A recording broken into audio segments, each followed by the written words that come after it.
मैं आपको एक चीज जो आप बहुत मिस कर रहे हो 12 सालों से, जो मोदी जी 2014 में थे वो आज भी हम मिस कर रहे हैं, पता नहीं कहां गायब हो गए।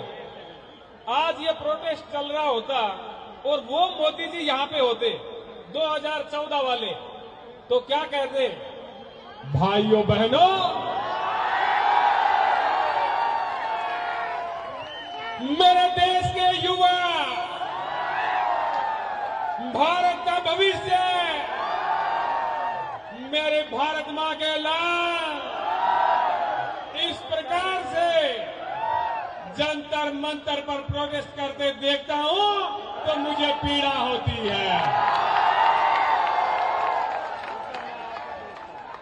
भाइयों बहनों, जिस प्रकार से आप लोगों पर आंसू गैस का गोला छोड़ा गया, मुझे पूरा भरोसा है कि आंसू आपकी आंख से ही नहीं बल्कि आपकी वीडियो देख करके पूरे हिंदुस्तान की आंखों से आ रहे थे। भाइयों बहनों, मैं अगर सत्ता में होता, मैं सत्ता में रहा हूं, मुझे पता है कैसे क्या होता है।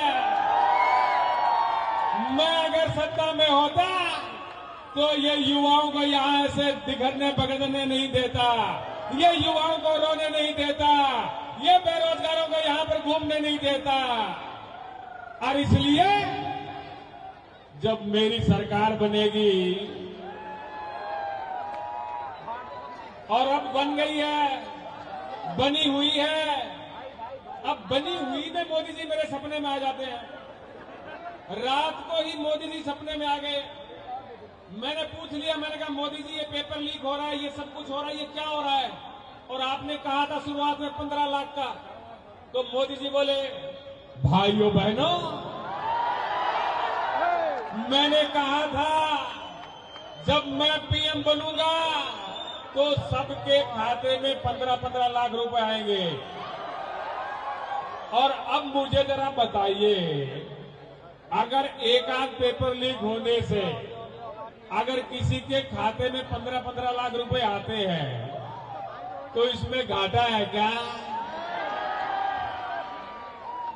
एक आध का तो फायदा है, लेकिन घाटा हमारा सबका है। और दोस्तों, मैं इतना ही कहूंगा कि जितने दिन से आप लगे हुए हो, बहुत लोगों को ये उम्मीद भी नहीं थी कि इतने दिन ये चलेगा, लेकिन हम लोगों की एकता और संयम से, शांति से ये इतने दिन निकले हैं। और साथियों, जब तक जीत हासिल नहीं होती, हमें और डटे रहना है। भारत माता की, भारत माता की। तो दोस्तों, इसी इच्छा के साथ कि सचमुच के प्रधानमंत्री भी इस देश के युवा से मिलने का, उससे बात करने का, उनकी आंखों में आंखें डालकर देखने की हिम्मत करे, फिर एक बार इंकलाब, इंकलाब, धर्मेंद्र प्रधान, धर्मेंद्र प्रधान, इंकलाब, भारत माता की, भारत माता की। Thank you so much. जय हिंद।